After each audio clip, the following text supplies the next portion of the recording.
जय सद्गुरू. मृत्यूनंतरची उगम. आणि आज तुम्हाला मी त्या 3 गोष्टी सांगेल ज्या गोष्टी स्वयं प्रभू श्रीरामांनी लक्ष्मणाला रावणाकडून ऐकवल्या होत्या. तर काय नेमकं रावणाने आपल्याला सांगितलं होतं त्या 3 गोष्टी आपण आज पाहूया. तर कथा प्रारंभ होते रामायणाच्या शेवटी. त्यावेळेस प्रभू श्रीरामांनी आपला बाण रावणाच्या बेंबीत मारला होता. रावण धारातीर्थ पडला होता. रावणाचे शेवटचे क्षण पृथ्वीतलावर उरलेले होते.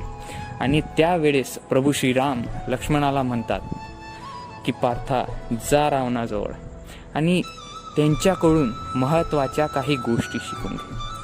तर चला मित्र हो, आपण आज पाहूयात की नेमकं त्या कोणत्या महत्त्वाच्या गोष्टी होतात ज्यांच्याशी आपण रूबरू व्हायला हवं.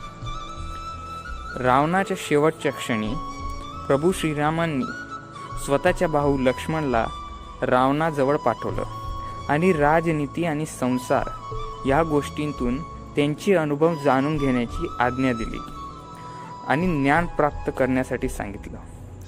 पण ही गोष्ट ऐकून लक्ष्मण हैराण होऊन गेले. त्यांनी श्रीरामांना विचारलं की त्यांचे सर्वात मोठे शत्रू रावणाजवळूनच त्यांना का हे ज्ञान प्राप्त करायचं. तर लक्ष्मणाला श्रीरामांनी सांगितलं की संसार आणि राजनीती, शक्ती या गोष्टींचे महान पंडित आज या जगाला सोडत आहेत.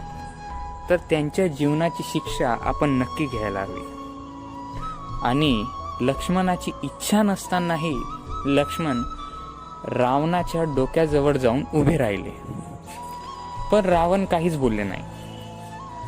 तर लक्ष्मण प्रभूंजवळ वापस आले आणि त्यांना बोलू लागले की रावण तर मला काहीच सांगत नाहीये.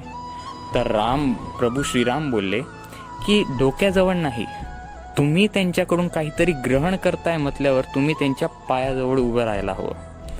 तर लक्ष्मणांनी तेच केलं. ते त्यांच्या पायाजवळ जाऊन उभे राहिले. तेव्हा रावणाने त्यांना 3 महत्त्वाच्या गोष्टी सांगितल्या. सर्वात पहिली, बुरे काम को जितना टाल सको उतना टालना चाहिए. म्हणजेच वाईट गोष्टी तुम्ही करण्यापासून जितके दूर जाऊ शकाल तितके दूर जा. तुम्ही वाईट गोष्टी करणं त्यागूनच द्या, असं रावणाचं म्हणणं होतं. आणि जर या नियमानुसार तुम्ही तुमचं आयुष्य जगत असाल तर तुम्ही स्वतःच नाही तर समाजाचंही कल्याण करू शकता.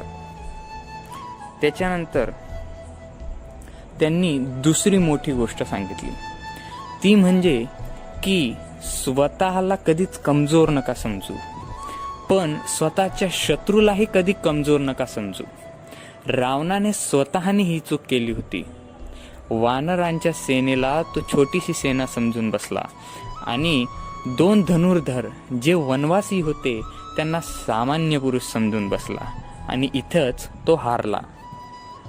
त्याच्यानंतर रावणाने स्वतःच्या अनुभवातून तिसरी गोष्ट लक्ष्मणाला सांगितली.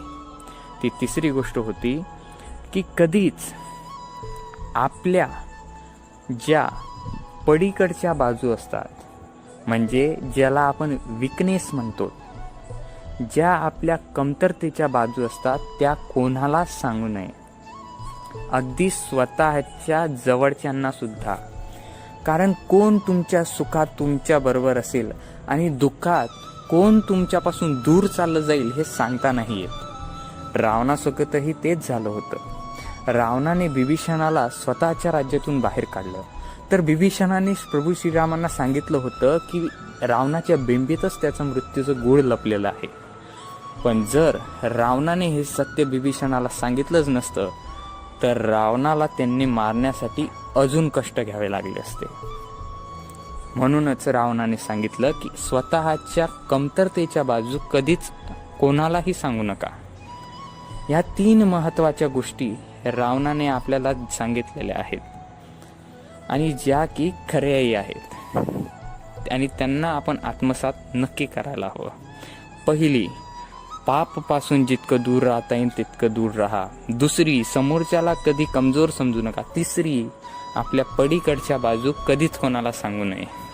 मित्रहो, भेटूयात पुढच्या व्हिडिओमध्ये एका नवीन आशय व आक्षेपासोबत. तोपर्यंत जय जय रघुवीर समर्थ.